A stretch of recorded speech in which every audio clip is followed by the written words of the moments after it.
The stories in the news that are worth your time. Montreal Now. Montreal Now with Aaron Rand and Natasha Hall. Welcome back. We're into a Friday afternoon. It is absolutely beautiful outside. By the way, if you missed the weather earlier on, the good news is it's staying this way through the weekend. It is. And even when things settle back down next week, it's still tolerable. It's like kind of normal spring weather, and we could use a little bit of rain. Prefer the abnormal. But yeah, that's what we're going to get. It's going to back to, I think we're days where we have, highs of 10, 11, that area? 12, but it's still 18 on Monday. So look, I mentioned before we went to news, we talked about Bixi. The new Bixi season has officially begun. You may have seen them, all around the city. And the big story, I guess, when they launched their new season was the fact that now, for the three of you who'll be, out there in the winter cycling, there will be Bixi year-round. Aaron, Alexandre Taillefer said 50% more people are cycling in the winter. So we figure that might be like 22 Well, he didn't or say how many people. there were to start with. So we're figuring 10, 11. That might be 22 or 23. All the stations are not staying open. About 150 of those stations will be, and they're within that 100-kilometer area that's most used, where the main arteries of the cycling network are. Now, I have a Bixi pass. But do you? I do, but I haven't used it yet. Ever? I went to look at the station last year, close to where I live, and it looked interesting, but I didn't do anything. I didn't rent a bike. But I support the idea because, first of all, a lot of people, we found this out yesterday when we asked the question, like Bixi, right? They're Bixi users. And the model of Bixi here apparently has been, successful in other places as well. Mm-hmm. So I assume based on that, Bixi must be making money. And I remember years ago, when we were talking about the fact that Bixi was losing a ton of money, right? And it had to go from the city, then Bixi Montreal ran it. So I thought it might be a good idea to catch up to find out where we are, because people kept calling in saying, you're wrong. It's not profitable. It cost us money. It's not, in fact, profitable at all. And even if we are borderline profitable, if they're adding those stations and they're keeping them open year-round, new winter maintenance bikes, fees, are we still going to be profitable? So Renaud Brossard is Senior Director of Communications at the Montreal Economic Institute. Renaud, thanks for being here this afternoon. Well, thanks for having me. I read a piece that you had been, or at least the MEI had been quoted in, going back to, I think, 2017 or 2018. The numbers there were pretty horrific, right? It was a money-losing service at the time. And it says, since its creation in 2009, Bixi survived basically thanks to public funds. Where are we with Bixi today? That hasn't changed. The total amount we spent on it has certainly gone up. But Bixi still relies on taxpayer funding on Montreal, on the city of Montreal, to subsidize about a quarter of its annual revenue every year. So this is about $4 million that Montreal taxpayers have to spend, not on better roads or not on making sure that the aqueduct doesn't leak as much, but rather to subsidize Bixi's loss-making operations. And we're still spending a lot of money in terms of capital expenditure, so that's new bicycles, new stations. It is a money loser both in terms of operations, but also in terms of investment. So this sort of expansion to the winter seems like, hopefully it won't be too costly for taxpayers, but I'm not really holding my breath on this one. What? Are we doing a worse? They have bike networks now pretty much everywhere around the world. Are we doing worse than other jurisdictions? Do you know? Well, the fact is, there are bike networks in a lot of places in the world, but most of those places have a much milder winter than we do. We are one of the cities in the world with the most amount of snow. Now, as a cyclist myself, I love being able to go to work cycling in the summer. It's just such a good thing. But whenever you add ice, you add the slipperiness of the roads, I'm not really tempted to take my bicycle outside, and I'm just not as tempted to take a Bixi either. And I think that goes for a lot of people. It's true that there's more people cycling in the winter than there used to be, but we need to be very clear. This is still a very marginal phenomenon. So a 50% increase from a very small number is a larger but still very small number. That's kind of what we said. And then the finances of it. I can't help but wonder. They're keeping open 150 of the stations. Those are going to need to be maintained. They're adding bikes that are more hardy, that will do better, will fare better in the winter weather. So does this mean it's potentially going to be even a worse economical situation here at the end of the day? It seems like it is. And it honestly, part of this is a numbers game. So as you mentioned, they're keeping 150 stations open. That's about 15% of their installation. So they're keeping 15% of their installations open, and they expect that about 4,000 people a day are going to use it, which is 8% of their normal ridership.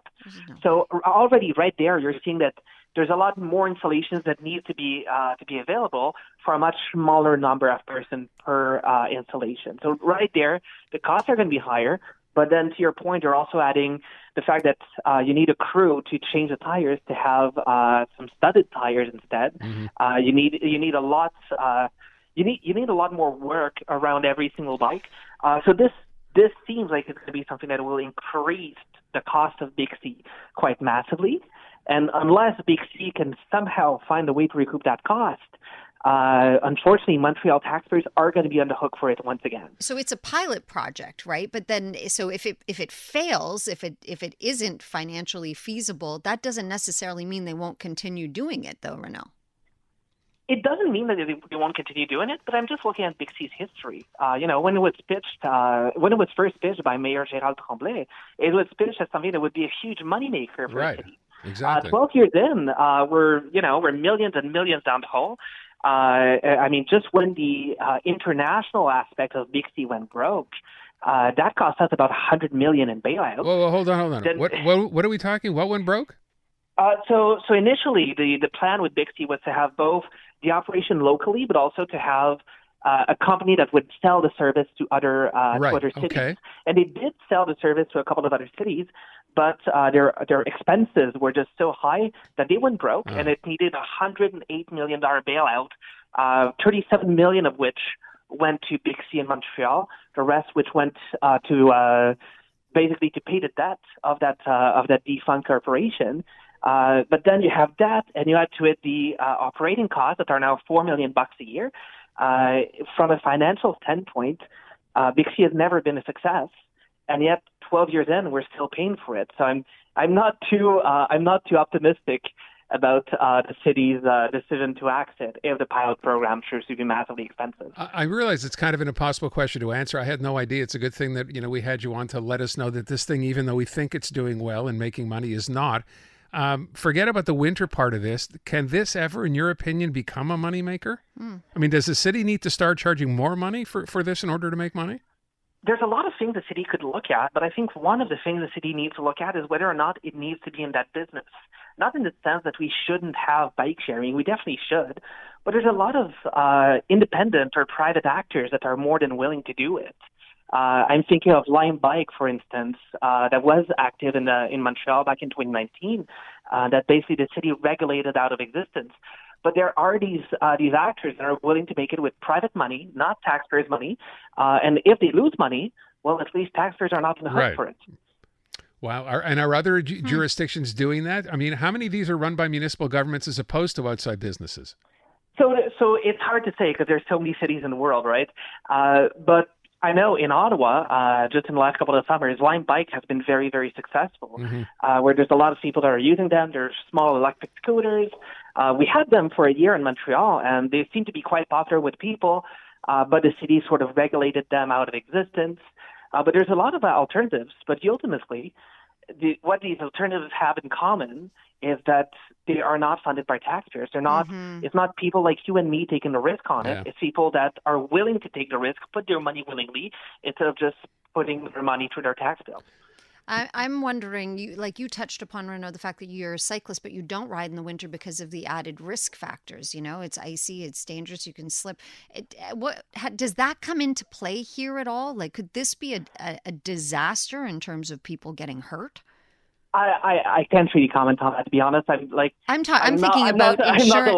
I'm not a law expert or anything like that, but I think it comes into play in the sense that it is something that's going to detract a lot of people from trying to cycle in winter, as it has in the past. If you look at the amount of people that go cycling that are on Montreal's bike paths in the summer versus the amount of people that are on Montreal's bike paths in the winter, it is, quite literally night and day. I meant it more from a financial liability state of kind of perspective, but... On that, I got to admit, it's a little out of my depth. So some legal experts might be able to help a little more. You know what's really sad in all this is no one wants to diss Bixi because, as I said, a lot of people use the service. It seems to be going bigger and bigger, growing every year. But then to find out that it's, basically our tax dollars going to what a losing proposition here, according to the Montreal Economic Institute, maybe there's a better way to run this. And no one's brought this up. We just kind of all accept the fact it's another season. Let's pay our money and off we go. And yet it continues to lose money. But we also seem to all think that it's profitable somehow. So I'm glad that we're talking about the fact that it actually isn't profitable and that we're paying for it. Good to know. Renaud, I thank you. Go ahead. Were you going to say something? Oh, I was going to say, well, part of it is a way to report it, because since they include the subsidy in how much money they make, Bixi's reporting they are profitable because they're getting a $4.2 million leg up every year from the city. So. Oh, there you go. This is problematic. Pretty nice way to go. Renaud Brossard from the Montreal Economic Institute. Thank you, Renaud. Well, thanks for having me. You bet. Thank you. Okay. I know I don't want to just, diss Bixi, but... Well, and I just, as we're talking about the risk factors of riding a Bixi in the winter in the ice and I'm thinking lawsuits. I mean, you must, I guess you sign a waiver. I don't remember ever signing a waiver when I took a Bixi before. Don't know. I guess we're about to find out. This is going to be the first year. I guess so. We shall see. And by the way, it's not the whole fleet, by the way, that we mentioned this yesterday that they're rolling out. 150 out of 865. Yeah. So, and we don't have 865 stations yet, but there will be because they're adding to different areas. By the time they have all those 865 in place, 150 will be kept open year-round. For what it's worth, this year, Bixi apparently is expanding to the West Island. They're going to have a route out in Pierrefonds, Roxborough. So if you're out there, you'll be able to rent a Bixi too.